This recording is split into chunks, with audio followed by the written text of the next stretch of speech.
కోపము, ఆవేశము, క్రోధం. ఆ క్రోధం ఏం చేస్తుంది? విధ్వంసకరమైన ఆలోచన చేస్తుంది, నిన్న ప్రణాళిక వేస్తుంటుంది, ఎట్లా సరే ఏదైనా సరే అని చేయాలి. సో మనం అన్కాన్షియస్ మైండ్లో ఉంటాం. అప్పుడు ఏమన్నప్పుడు నేను తిడుతున్నానండి, ఏమైనా అన్కాన్షియస్లో ఉన్నానా, కాన్షియస్లో ఉన్నానా, సబ్ కాన్షియస్లో ఉన్నానా? అన్కాన్షియస్లో అంటే ఏదో చేసేస్తాను. ప్రపంచం అలా అయిపోయింది ఇప్పుడు. అలా అయితే ఇప్పుడున్న పరిస్థితుల్లో అందరూ అన్కాన్షియస్లోనే ఉన్నారు. అన్కాన్షియస్, సబ్ కాన్షియస్లో ఉన్నారు, అంటే నెగిటివ్ థింకింగ్ చేస్తున్నారు. అవును. ఇప్పుడు ఓకే, మీ మీద నాకు కోపం లేదండి, శత్రువు కాదు, కానీ ఏం చేస్తాను, నాకన్నా బాగున్నారు, నాకన్నా బాగుంది అంటే చదువు విషయంలో కానివచ్చు, ఆకారం విషయంలో కావచ్చు, డబ్బు విషయంలో కావచ్చు, మంచి కారు వాడుతున్నారు, మనం ఏమనుకుంటే లోపల మంచిగా కోరుకోం,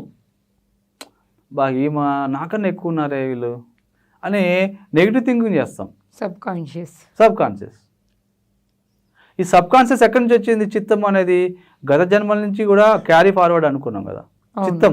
చిత్తం అవన్నీ రికార్డ్ అవుతున్నాయి కదా.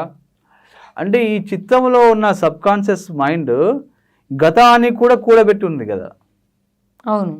తల్లి గర్భం ముందు మన జన్మ తీసుకొని ఉన్నాం, చనిపోయినప్పుడు గత జన్మ, ఆ పాతవన్నీ కూడా కొన్ని అవన్నీ రికార్డ్ అయి ఉంటాయి. ఆ అవ్వేమో కామ, క్రోధ, మోహ, మద, మాత్సర్యాలు. సో అవి మనం అప్పుడు గత జన్మలో ఏదో పాత జన్మలో మనం మంచి సంస్కారంలో ఉన్నాం అనుకోండి, గురువుల దగ్గర శిష్యరికం చేసి మంచి సాధన చేసి ఉన్నాం అనుకోండి, లేదా ఒక మంచి విద్యలు పటుత్వం చేసుకున్నాం అనుకోండి, మంచి తపస్సు చేసుకున్నాం అనుకోండి, ఎప్పుడు ఏమవుతుంది, పాజిటివ్ థింకింగ్ నుంచి మిరాక్యులస్ థింకింగ్లో వెళ్తారు. అందుకోసమే పిట్ట కొంచెము కూతగనం అంటారు. చూడండి, చిన్నపిల్లలు 3 సంవత్సరాల లోపలనే పాటలు పాడేస్తుంటారు, నృత్యము, నాట్యం చేస్తుంటారు, కొన్ని అద్భుతమైన విషయాలు చెప్తుంటారు. అవును. ఏవేవో మనకు తెలియని కొత్త చెప్తుంటారు. అవును. కొంతమంది పిల్లలు పోయిన జన్మలో జరిగిన సంఘటనలు కూడా చెప్తుంటారు. అంటే అక్కడ ఏమవుతుందంటే వాళ్ళకి ఓపెన్ అవుతుంది. ఓకే, వార్తలు చాలా చూసాం. నేను పోయిన జన్మలో పలానా చోట ఉన్నాను, ఇలా ఉన్నాను, నాకు ఇన్ని సంవత్సరాలు, అంటే 2 ఏళ్ళు 3 ఏళ్ళు 6 ఏళ్ల పిల్లలు కూడా నాకు అన్ని సంవత్సరాలు ఉన్నాయి, నాకు అది తెలుసు ఇది తెలుసు, పలానా గ్రహం నుంచి వచ్చిన వాళ్ళు కూడా వేరే కంట్రీ వాళ్ళు చెప్పారు. అంటే అప్పుడు ఆ చిత్తంలో ఉన్న ఆలోచనలన్నీ బయటకు వచ్చినాయి. ఆ చిత్తంలో ఉన్న సబ్ కాన్షియస్ మైండ్ వాళ్ళకి ఓపెన్ అయింది. అంటే వాళ్ళు గత జన్మలో ఏదో ఒక సాధన చేస్తుండొచ్చు. ఓకే, నాకెందుకు అనిపించట్లేదు, మీకెందుకు అనిపించట్లేదు అంటే మన సాధన కొంచెం ఉండొచ్చు. పోయిన జన్మలో వాళ్ళ సాధన ఎక్కువ ఉండొచ్చు. ఇప్పుడు మనం ఎలా అయితే ఈరోజు ధ్యానం గురించి మాట్లాడుతూ ధ్యానంలోకి ఎలా అడుగు పెట్టాలని ఎలా అయితే మనం ఈరోజు అనుకుంటున్నామో, ఇదే మాటలు వాళ్ళు ఆ గత జన్మలో తెలుసుకొని సాధించుకున్న వాళ్ళు, చేసిన వాళ్ళు, సాధించుకున్న వాళ్ళు. ఓకే, వాళ్ళకి ఈ జన్మలో పుట్టారు కాబట్టి, ఎందుకోసం పుట్టారంటే వాళ్ళు ఇంకేదో ఉంది చేయడానికి. ఇక్కడ చేసుకున్నప్పుడు ఏమైతే అది ఓపెన్ అయిపోయింది, వాళ్ళకి అన్ని కనబడుతుంటాయి. చిన్నప్పటి నుంచి కొంతమంది జాతకాలు అంటే వాళ్ళ భవిష్యత్తు చెప్తుంటారు. అందులో నేనే మొదటి రకం. నేను చిన్నప్పటి నుంచి చెప్పేవానండి. ఓకే, చెప్పాలంటే నాకు ఇంటర్మీడియట్ అంటే 16 సంవత్సరం ఉన్నప్పుడే, 16 సంవత్సరంలోనే నాకు 10వ ఏటని చెప్పే కదా, 10వ ఏటనే ఆధ్యాత్మిక మార్గంలో వచ్చాను.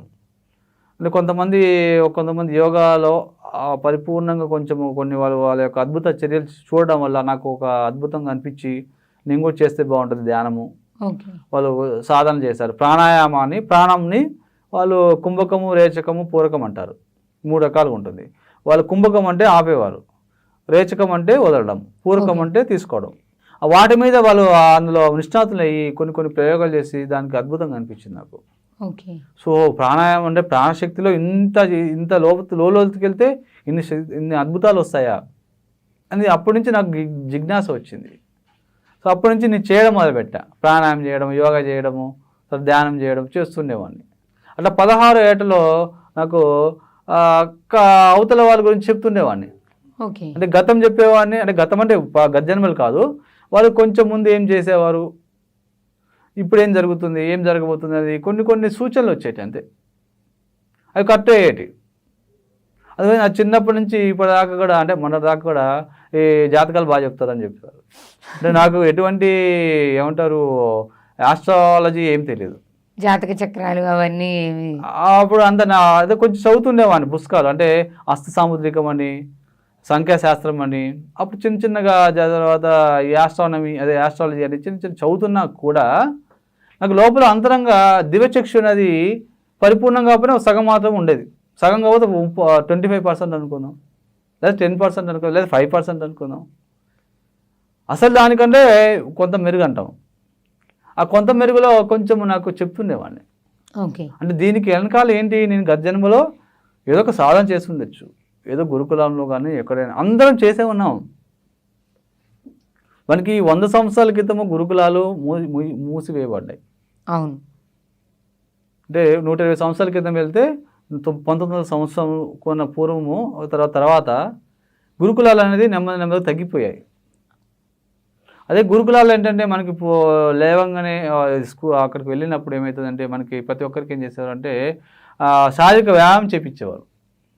నూనెలు పట్టించి మంచిగా ఒక గద లాంటి ఒక మొద్దు తీసుకొని ఇలా తిప్పుతుండేది చేసేవారు. సో వాటి చేస్తూ తర్వాత పరిగెత్తించేవారు, కొన్ని ఎక్సర్సైజ్ చేయించేవారు, బిస్కిల్ తిప్పించేవారు. అందుకు గుంజీలు అంటాం. సో ఇవి ఇలా పట్టుకొని లాగితే ఏమవుతుందంటే ఇవి చెవి తోనలు లాగినప్పుడు ఏమవుతుంది చూడండి, ఈ చెవి తోనలు లోపల మనకి బ్రెయిన్కి డైరెక్ట్ కనెక్షన్ ఉంటుంది. ఓకే. చెవి తోనలు అందుకోసమే మీ స్త్రీలు అందరూ కూడా మనకి వీటికి రంధ్రం పెట్టించి సో కమ్మలు పెట్టుకుంటారు. అదేవిధంగా దంతాలు కూడా చూడండి, దంతాలు ఒక చిగుళ్ళు లోపల బ్రెయిన్కి డైరెక్ట్ కనెక్షన్ ఉంటుంది. లోపల ఈ దంతాలు ఈ దంతము దవడలకి పైనుంచి డైరెక్ట్గా ఇట్ల నుంచి ఈ పైనుంచి బ్రెయిన్ కనెక్షన్ ఉంటుంది. ఓకే. అందుకోసమే చిన్నప్పుడు మనకు గురుకులాలు ఉన్నప్పుడు ఏం చేసేవారంటే పండ్లు నమలించేవాళ్ళు, జ్యూసులు చేసి ఇచ్చేవారు కాదు. ఆ దవడ ఎప్పుడైతే ఆడుతుంటుందో మనం ఏదైతే తింటుంటామో బ్రెయిన్ ఎక్సర్సైజ్ అవుతుంటుంది లోపల. ఓహో. మన శరీరము ఇట్లా అంటే ఈ కండ ఎక్సర్సైజ్ అవుతూ ఉంటుంది, వ్యాయామం అవుతుంటుంది. బ్రెయిన్కి వ్యాయామం ఏంటి? గుంజీలు. అందుకే ఇలా పట్టుకొని తంబు ఇలా పట్టుకొని ఇలా అనేవాళ్ళు. అంటే ఇవన్నీ కూడా బ్రెయిన్ నర్వ్ సిస్టమ్ కి దగ్గర ఉంటుంది. ఓకే. మెదడులో ఉన్నదంతా భాగాలన్నీ కూడా ఇక్కడ ఉంటాయి. సో వాళ్ళు గురుకులాలలో ఏంటంటే మెదడుకు వ్యాయామం చేయించేవారు. ఫస్ట్ శరీరానికి వ్యాయామం చేయించి తర్వాత పండ్లు అంటే కాయలు తినేవారు, దాని తర్వాత గుంజీలు తీపిచ్చేవాళ్ళు. సో ఇప్పుడు ఏమవుతుందంటే ఆ దంత ధావనం చేయడం వల్ల అలా మనకి ఇప్పుడు లేదు, మనం ఏం చేస్తామని పడేస్తాం. మీకు చూడండి ఎందుకు క్యాన్సర్స్ కానివ్వండి, ఇప్పుడు ఎందుకు మీకు లేడీస్కి థైరాయిడ్ అన్ని రకరకాలుగా ఎందుకు వస్తున్నాయి అంటే చిగుళ్ళ వల్లనే.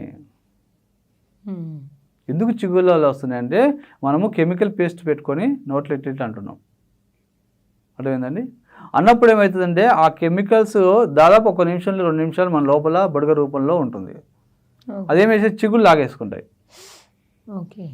అందుకోసమే ఆ చిన్నప్పుడు మనకి అందరికి ఏం చేసేవారంటే నూనె నోట్లో పెట్టేసుకొని అనేవాళ్ళు, ఆయిల్ పుల్లింగ్ అంటారు.